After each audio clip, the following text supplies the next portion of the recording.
the main topic, why I am supporting them. You know, I think it was 24th April last year when I saw interview of Naveen, Akhilesh, etc. by Ravish Kumar ji. So after listening to the interview, immediately I sent a WhatsApp message and I congratulate them, and at the same time I warned them, because the educated people of India have cheated after entering the politics. So I hope you will not do that. So they responded me again after exchanging few messages, and they requested me that they want to meet. I welcome them. Then we discussed a lot. Then, since last about 7-8 months, 9 months, I have been working with them, I have been observing them, I have been going all over India with them. I have seen their Bihar also. I have seen the incident of 6th November when Manuvadi police wale, they have beaten the president blue and white. Some of you may be knowing this. But the very few early meetings which gave me understanding that they seems to be having the same type of zeal which Kashi Ram ji had when I met him in about 78-80. छोटे से शेर से शुरू करता हूँ कि 100 में 70 आदमी जब तलक नासाज है, दिल पे रखकर हाथ कह दो क्या वतन आज़ाद है। आज जो देश की स्थिति है, मेरे को ये बहुत अच्छा लगा। आप सबको मालूम है, I am so happy to see lot of friends here, old and new. जो अंबेडकर साहब ने और डॉक्टर राजेंद्र प्रसाद ने, आपको मालूम है, कॉन्स्टिट्यूशन जब तैयार हो रहा था तो बोला कि constitution would be as good as the people who would govern it. आप इसी कॉन्स्टिट्यूशन से देश की सेवा कर सकते हैं, और इसी कॉन्स्टिट्यूशन का आपने देखा है जब जब 70 साल में मिसयूज़ हुआ तो देश के साथ अन्याय हुआ। मेरे को इसीलिए बहुत खुशी हुई कि आईआईटी के बच्चे, इतने लायक बच्चे, इतने डेडिकेटेड, ऑनेस्ट, कॉम्पिटेंट, इतनी सारी क्वालिटीज़। आप सब देखिए, जो चाणक्य ने कहा कि क्या लीडर में क्वालिटीज़ होनी चाहिए, या जो आज तक जितने भी फिलोसफर्स ने कहा कि लीडर्स में क्वालिटी क्या होनी चाहिए, मैं वो सारी क्वालिटीज़ इन यंग बच्चों में देखता हूँ। सारी क्वालिटीज़ मेरे को इसलिए लगता है कि इनके कंधों पे देश बिल्कुल अच्छा रहेगा। जैसे डॉक्टर साहब ने कहा कि गोल्डन चिड़िया फिर से सोने की चिड़िया बन सकता है, वो क्यों नहीं बना, उसकी वजह आपके सामने है। बना इसलिए नहीं कि कॉन्स्टिट्यूशन को हमने फॉलो नहीं किया। आप सबको पता है कि 51A ड्यूटीज़ की बात करता है, हम सब फंडामेंटल राइट्स की बात करते हैं, ड्यूटीज़ की बात नहीं करते। मुझे अच्छा लगा कि इस यंग ब्रिगेड ने ड्यूटीज़ की बात की, क्योंकि ये लायक बच्चे हैं, ये पढ़ते हैं साइंटिफिक टेम्पर जो डेवलप करना है, स्पिरिट ऑफ इंक्वायरी डेवलप। इसलिए अच्छा लगा कि इनका पहला मिशन ही, जो इनका स्लेट इन्होंने रखा है अपना सिंबल, वही शो करता है कि इनकी एजुकेशन के लिए कितनी कमिटमेंट है। आज 70 साल भी रिजर्वेशन और इस सब की बातें हम इसलिए करते हैं क्योंकि हमने लोगों को काबिल नहीं बनाया। ये लोगों को काबिल बनाने की बात करते हैं, और क्योंकि ये खुद काबिल हैं इसलिए ये काबिल बना सकते हैं। मेरे को इस कहने में कोई इनिवेशन नहीं है। अगर किसी को मुकदमे, मैं तो वकील हूँ और इनको भी और ख़ुद भी कहता हूँ मुकदमे फेस कर सकता हूँ, कि 70 साल में एक भी लीडर ऐसा दिखाइए जिसने ये कहा कि मैं भी काबिल हूँ और मैं काबिल बनाऊँगा। आज तक 70 साल में ज़्यादातर पार्टीज़ ने, लीडर्स ने लोगों को एक्सप्लॉयट किया, लीडर्स बनाए नहीं हैं। ये लीडर बनाना चाहते हैं, इनमें कैपेसिटी है, लाखों रुपए की इनकम ये छोड़ के आए हैं। मेरे को इसलिए लगता है कि इनके हाथों में हमारे देश का भविष्य बहुत स्ट्रांग है। इनकी थिंकिंग बड़ी क्लियर है कि हर एक घर में दिया भी जले, अनाज भी हो, अगर ना हो कहीं ऐसा तो एतराज़ भी हो, और रहेगी कब तलक वादों में कैद खुशहाली, हर एक बार ही कल क्यों, कभी तो आज भी हो। ये हर एक वादों में जीना नहीं चाहते, ये चाहते हैं कि हमारी जो खुशहाली है आज आए। 70 साल पहले जो आपने प्रॉमिस किया था, will remove the last year from the last आई, वो आज तक पूरा क्यों नहीं हुआ है? मेरे को यही लगता है पूरा इसलिए नहीं हुआ कि ऐसे विजनरी, ऐसे कमिटेड, ऐसे कॉम्पिटेंट, ऐसे डेडिकेटेड लोग नहीं आए। जब तक लीडर ऐसे नहीं आएंगे जो लीडर बनाना चाहते हैं, ये फॉलोअर नहीं बनाना चाहते हैं, ये सब अपने आप में लीडर हैं। हमें भी एज एडवाइज़र बुलाते हैं, एज मेंटर बुलाते हैं, but we are also partner with them. They are guiding us, we are not guiding them. In fact they are the motivating force. तो I wish them all the best and I request you all of you, आप sir competent हैं, कि इनको जहाँ जितना ज़्यादा से ज़्यादा लोग देखें, ताकि इनका ये रोल मॉडल है। सबसे बड़ी बात I miss that, they are role models. जो लाखों रुपए की इनकम छोड़ के यंग लोग आज देश बनाने के लिए लगे हैं, तो ये रोल मॉडल है।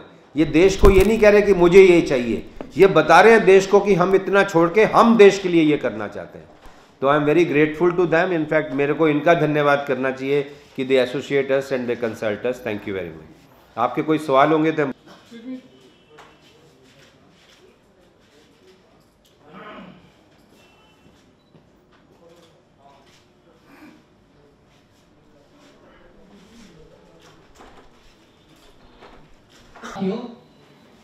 सभी लोग यहाँ पे आए।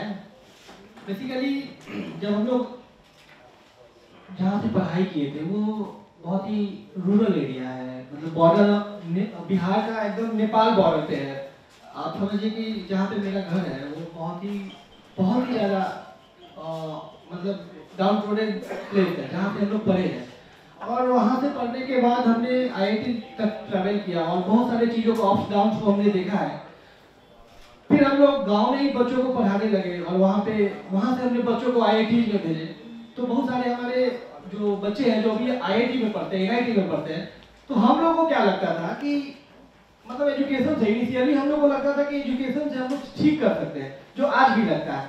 लेकिन एक इंडिविजुअल कैपेसिटी से या छोटे से ग्रुप ऑफ पीपल से बहुत बड़ा चेंज नहीं कर सकते हैं।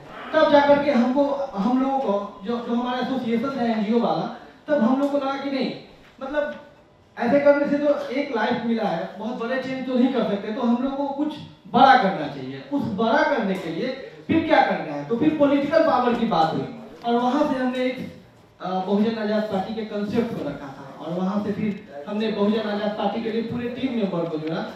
तो बेसिकली हमको क्या लगता है सर कि जो आज के दौर में युवा है वो इसका जो मतलब बड़े से मास में कहने का मतलब 80-90% जो यूथ है आज के, वो उसका कोई सपना ही नहीं होता है, कोई ड्रीम ही नहीं होता है। जनरली ऐसे ही लोग मतलब करना क्या है पता ही नहीं है लाइफ में। मतलब सबसे खतरनाक होता है कि हमारे सपनों का मर जाना। और इस देश में जो हमारे युवा है उसका कोई सपना ही नहीं है, न वो सपना देखते हैं और न जो हमारी राजनीतिक दल है या जो हमारे लीडर है वो सपना दिखा पाते हैं। तो ये समस्या है और यही कारण था कि जब हमने गांव से लेकर के IIT जैसे प्रीमियर इंस्टीट्यूट को ट्रैवल किया, बड़ी कंपनी में जॉब भी किया, तो एक गैप रह गया मन में। वो मन में तकलीफ रह गया कि नहीं, मतलब ऐसा कंट्री तो हमको नहीं चाहिए था भाई। हमको कंट्री चाहिए था, वो अलग चाहिए था। उस कंट्री को अगर हम नहीं बदल सकते तो कौन बदल सकता है। स्टार्टअप चालू किया था बैंकॉक में, वहाँ पर मैं वेल सेटल्ड था और जब कभी कभी मैं शाम को जॉब से आता था, घर पे बैठता था, तो बैंकॉक में हमारे एरिया के, बेसिकली मैं गोरखपुर से बिलोंग करता हूँ, तो वहाँ पर बहुत सारे ऐसे लोग थे जो सड़कों पे वहाँ पर घूम करके कभी कपड़े बेचना या भूजा बेचना इस तरह का काम करते थे। तो एक क्वेश्चन मेरे माइंड में रहता था कि भाई आप अपने यहाँ काम क्यों नहीं करते हैं। उनके माइंड में यही था कि सर वहाँ काम तो मिलता नहीं है। तो फिर ये बात था कि भाई क्यों नहीं काम मिलता है, तो वही पढ़े लिखे नहीं है। मेरा था कि भाई पढ़ लिख करके आओ यहाँ पर। एक क्वेश्चन था उनके माइंड में कि क्या करेंगे, PhD आदमी को भी तो नौकरी मिलती नहीं है, हम और ज़्यादा क्या करेंगे पढ़ के। तो मेरा सबसे बड़ा क्वेश्चन ये मेरे माइंड में था कि जो एजुकेशन सिस्टम हम ऐसा क्यों नहीं दे पा रहे हैं कि सारे लोगों को रोजगार मिले। तो इस तरह से कहीं ना कहीं मैं अपने काम में कॉन्सेंट्रेट नहीं कर पा रहा। Everybody, if you ask me why I am here because I feel that women are always treated as secondary citizen of the India, right? They are never been equally placed in the system or been educated equally as of the boys out there. So I feel that we need to place women equally in the system so that they can rationally take the decisions for women out there. We want our safety, we want right education for us, we want to make it so far If you ask me, I am from a very small town from Uttarakhand. Still, I am here because I was blessed that I got right education. But I have seen women out there who are not getting right education. They are not being given the right choices in their lives. So we are supporting women. We want women empowerment to be done. Thank you. Women empowerment हमारे देश के हित में सबसे ज़्यादा जरूरी हिस्सा है।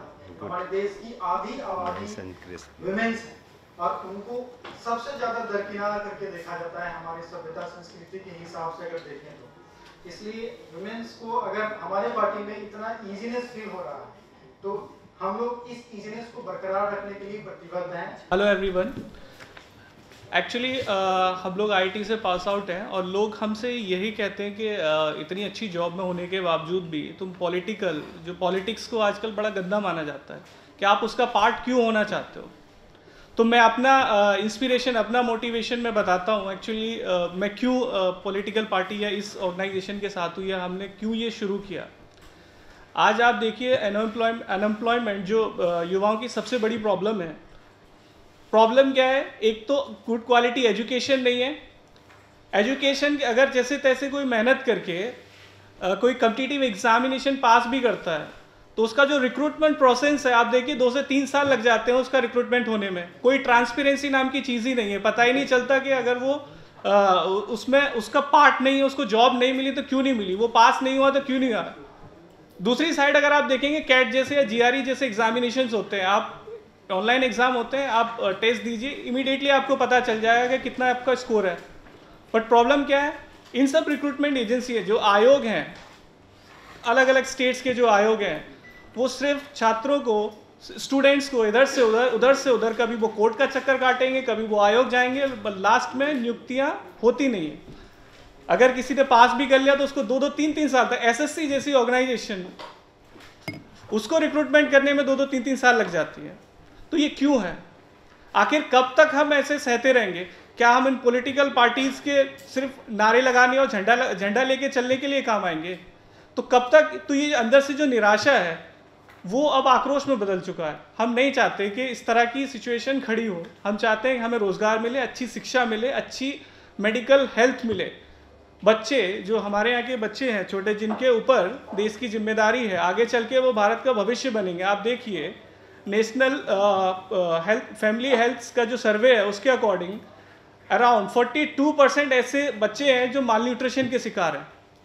बट इस पर कोई भी पॉलिटिकल पार्टीज खुल के बात करना नहीं चाहती। ना तो ये इशू है पॉलिटिकल पार्टीज का इशू है, इवन हम लोगों में भी ये इशू नहीं है। जब वो बच्चे स्वस्थ ही नहीं रहेंगे, और आप जानते हैं जब तक शरीर स्वस्थ नहीं रहेगा तो वो कैसे देश के विकास में योगदान देंगे। तो हमारा यही उद्देश्य है कि सबको शिक्षा, हेल्थ सिस्टम को सही किया जाए, और जो माल न्यूट्रिशन बच्चे हैं उनको अच्छा पोषक जो न्यूट्रिशन फूड है वो अवेलेबल कराया जाए।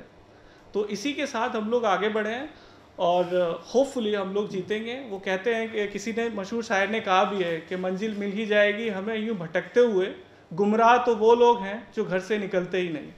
धन्यवाद। डेमोक्रेसी आज अपना आखिरी सांस ले रहा है इस देश में, और एक पिलर होने के नाते आप लोग जिस प्रतिबद्धता से इसको बचाए रखने की कोशिश कर रहे हैं काफ़ी सराहनीय है।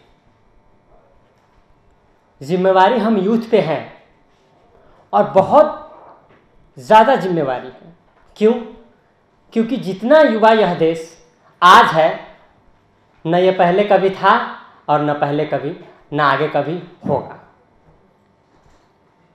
आप लोगों से, व्हेन आई एम सेइंग आप लोग, तो मैं मीडिया के मित्रों से यही उम्मीद करता हूं कि देश की जो सच्चाई है उसको आप धरातल तक पहुंचाएं।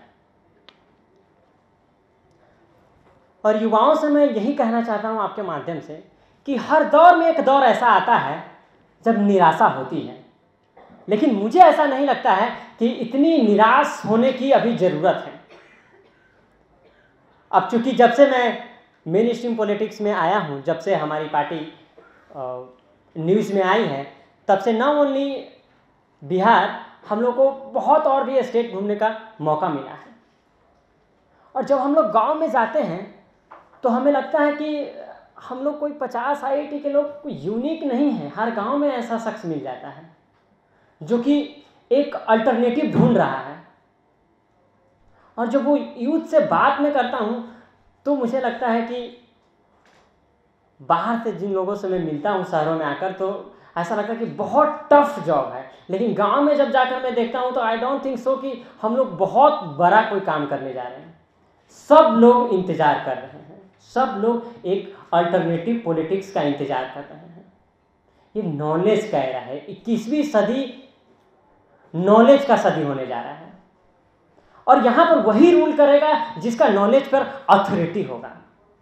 इलिटरेट लोग रूल नहीं कर सकते हैं, वो सिर्फ गुमराह कर सकते हैं। इसीलिए मैं एजुकेटेड यूथ को जनरली कहना चाहता हूँ कि आप लोग आइए, देश को आपका इंतजार है। आप हमेशा से देखते होंगे कि यूथ लोगों को, चाहे वो सिनेमा के माध्यम से हो, चाहे वो पेपर के माध्यम से हो, हर एक मीडियम से यूथ लोगों को बस यही मैसेज कन्वे किया जाता है कि राजनीति गंदी चीज होती है, राजनीति में आप पार्टिसिपेट नहीं कर सकते हैं। सारी की सारी पॉलिटिकल पार्टियां, इट्स बीन 70 ईयर्स, सारी की सारी पॉलिटिकल पार्टियां बस वही ताना बाना बुनने में लगी हुई है कि आपका जो इन्वॉल्वमेंट हो सकता है इस डेमोक्रेसी में वह मात्र वोट तक हो सकता है। लेकिन अब समय आ गया है युवाओं को इससे ऊपर सोचने का कि नहीं, हम सिर्फ यहां पर वोट डालने के लिए नहीं हैं, हमको डेमोक्रेसी में पार्टिसिपेट करके इस कंट्री को, इस राष्ट्र का निर्माण करना होगा। राष्ट्र का निर्माण होगा कैसे? जब मेन स्ट्रीम की पॉलिटिकल पार्टियां इस तरह से इंस्टीट्यूशन पर अटैक्स कर रही हैं लगातार। ऐसा नहीं है कि अपने देश में बेरोजगारी, अशिक्षा, बीमारी, गरीबी पहले नहीं था, वो पहले भी था। लेकिन जिस तरह से इंस्टीट्यूशन पर आप अटैक कर रहे हैं, आप जुडिशरी पर जिस तरह से अटैक कर रहे हैं, आप मीडिया पर जिस तरह से अटैक कर रहे हैं, CBI पर अटैक कर रहे हैं, यूनिवर्सिटी का ऑटोनॉमी छीन रहे हैं, न जाने आपको वहां पर क्या मिलता है। सब सलीके से जो इंस्टीट्यूशन, जो टाइम टेस्टेड इंस्टीट्यूशन है, जो एक देश को एक देश बनाए रखता है, उस पर आप अटैक कर रहे हैं। आपके पास कोई नेशन के लिए विजन नहीं है। स्टेट जिसका काम होता है इंटरवीन करने का, जो लोग पीछे छूट गए हैं उस ह्यूमन रिसोर्सेज में इन्वेस्ट करके उसको एसेट बनाने का, वो स्टेट पीछे हट रहा है। और हम लोग जितने हम्बल फैमिली से आते हैं, अगर स्टेट खुद को पीछे कर ले, हम लोग अनाथ महसूस करेंगे खुद को। इतनी ज़रूरत होती है हमको स्टेट की। हम गवर्नमेंट स्कूल में पढ़ते हैं, हमारी इलाज सरकारी अस्पतालों में होती है, हम सरकार के स्कॉलरशिप से पढ़ते हैं। अब ये सब चीज़ें आप छीन लेंगे, फिर तो इस कंट्री का 90% जनता तो फिर लेबर ही रह जाएगा। और आप क्या चाहते हैं कि जनरेशन टू जनरेशन आपका 90% और इवन मोर देन दैट वो वही करता रहे? आप उसमें इन्वेस्ट करते ही नहीं। आज आप देख लीजिए कि अगर आप मेडिकल फील्ड में बात करेंगे, 54,000 करोड़ आपका मेडिकल का बजट है, लेकिन अगर आप बात करेंगे कि प्राइवेट सेक्टर का मुनाफा, तो वो जो आपका मेडिकल का बजट है उससे 100 गुना ज़्यादा प्राइवेट सेक्टर का मुनाफा हो रहा है। ये कैसे हो रहा है?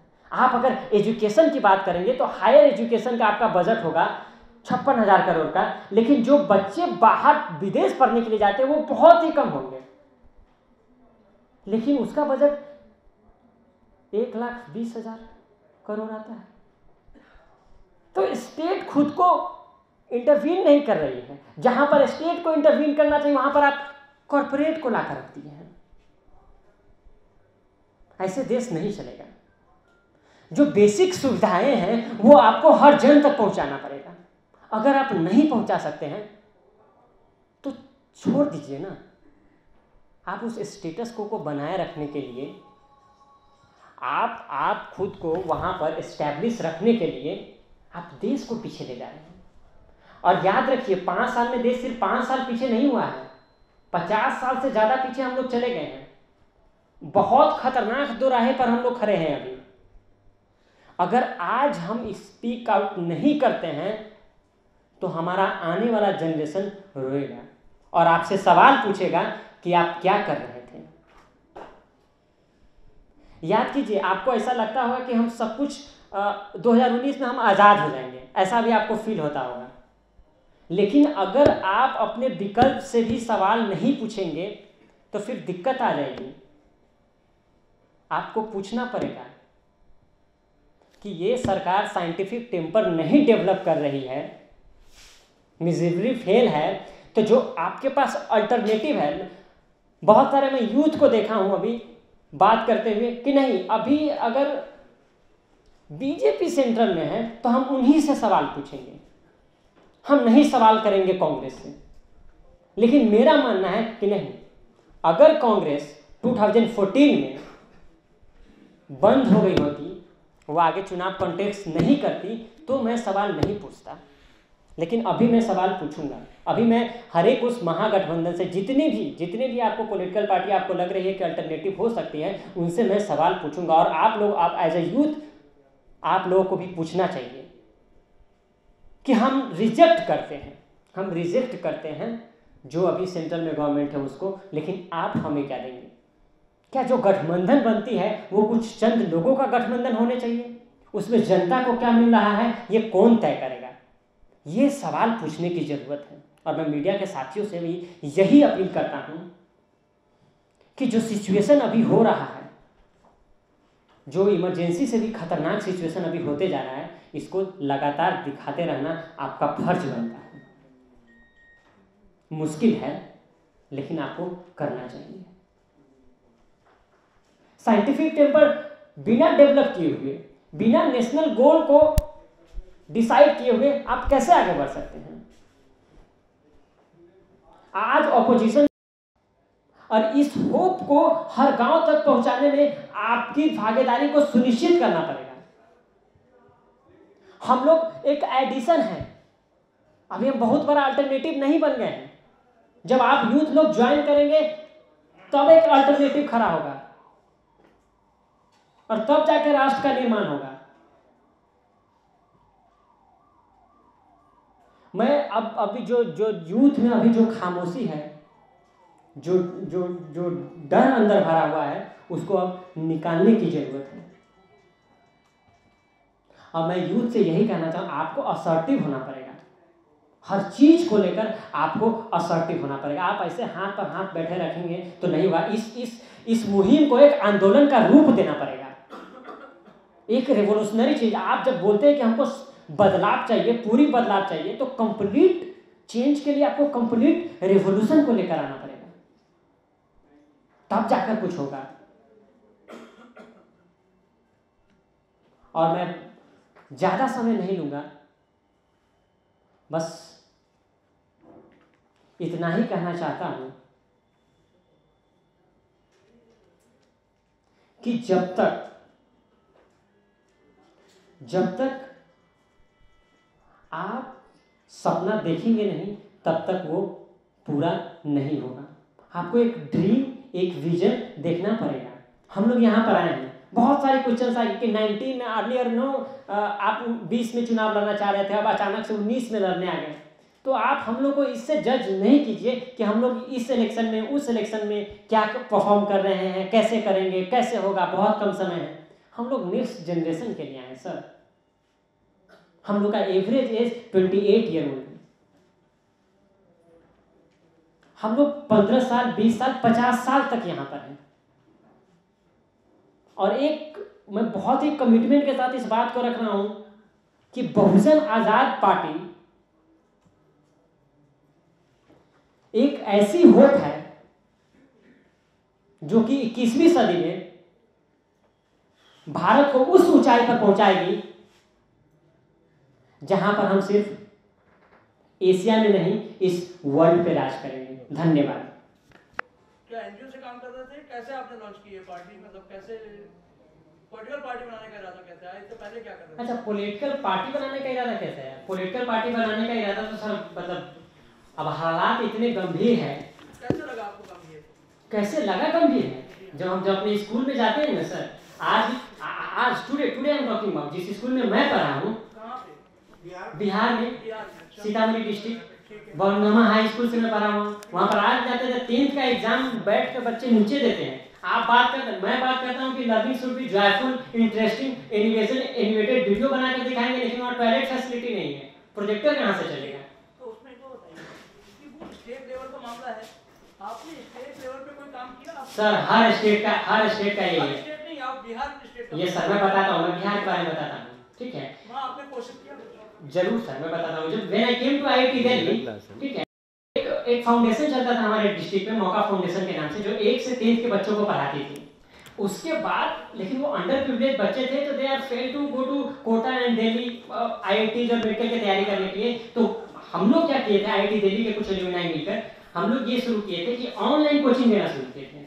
उस डिस्ट्रिक्ट में सेटअप डालकर मैं अपना खुद का लैपटॉप वहाँ पर भेजा था, एंड देन मैं लोन लेकर दूसरा लैपटॉप लिया था, और उस लैपटॉप से मैं यहाँ से ऑनलाइन कोचिंग लेता था, जिससे हमारे बच्चे आईआईटी और एनआईटी में और मेडिकल में भी सिलेक्टेड हुए थे। अभी उन लोगों का पैकेज भी बहुत अच्छा लगा है। तो ये हमारा इनिशिएटिव था जो कि हम लोग 2011 में लिया था।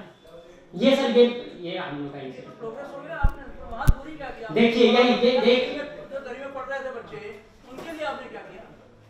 सर वो वही बच्चे थे जो दरी में पढ़ रहे थे ना, उन्हीं बच्चों को हम ऑनलाइन पढ़ाते थे। तो आप जो कंटिन्यू कर रहे हैं उस चीज को, तो प्रोग्रेस तो आप ऑलरेडी कर ही रहे हैं समाज का। केवल गवर्नमेंट की जिम्मेदारी तो होती नहीं है, आपकी भी जिम्मेदारी थी, आपने किया। उसी चीज को आपने कंटिन्यू क्यों नहीं रखा? एक नवीन कुमार का एग्जाम्पल लेकर 100 नवीन कुमार को आप वहाँ पर मरने के लिए नहीं छोड़ सकते हैं सर। ये बहुत मरना ही सर फ्यूचर का मरना ही होता है।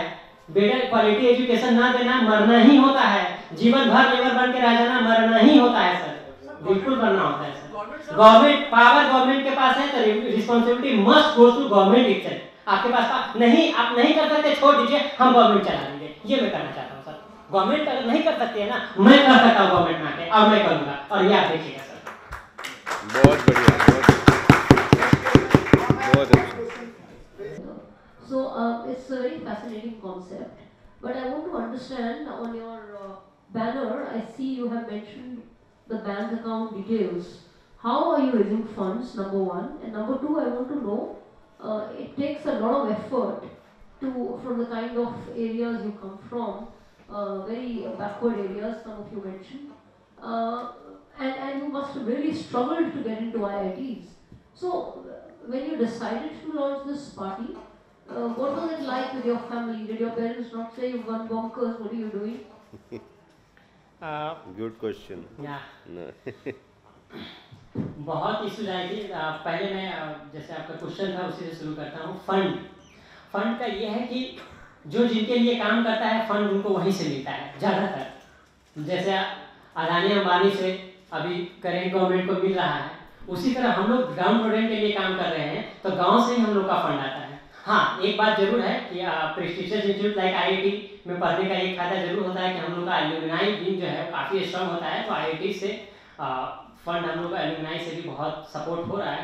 Apart from that people like obviously people like you, जिनके लिए हम ये अकाउंट वगैरह लगा कर रखे हैं, वो लोग भी सपोर्ट कर रहे हैं। अगर उनको लगता है कि बहुत अच्छा चल रहा है तो वो सपोर्ट कर रहे हैं। ये है फंडिंग का, ठीक है। सेकेंड क्वेश्चन वाज कि काफ़ी स्ट्रगल करना होगा आपको ग्राउंड को वहाँ पे काम करने के लिए, क्योंकि बहुत बैकवर्ड इलाका है। Because we born and brought up there, so we know that how hard it is. और फैमिलीज का हाँ, यस मैम, तो वो मेहनत करने का हम लोग बचपन से रहता है, ठीक है। हाँ, पेरेंट्स लोग का था, ठीक है। मतलब चूंकि मेरे मॉम डैड दोनों गवर्नमेंट जॉब में हैं, टीचर्स हैं, ठीक है। और कहीं ना कहीं जब मैं when I was preparing for IIT, तो मैं देखता था उन दोनों को। पिताजी बाबा साहब के बारे में पढ़ते थे और मम्मी सावित्रीबाई फुले को पढ़ती थी। तो जब मैंने ये डिसीजन लिया तो उनका ऑब्जेक्शन था कि अब चूंकि आई एम अ सिंगल सन, तो क्या अकेले, उनका डर ये नहीं था कि मैं कर पाऊंगा कि नहीं। उनका डर ये था कि जिस तरह से पॉलिटिकल क्रिमिनलिटी वहाँ पर इतना ज़्यादा है, जो वो होते हैं कि मर्डर ही कर दिया जाता है यूपी बिहार में, तो उनको इस बात का डर था।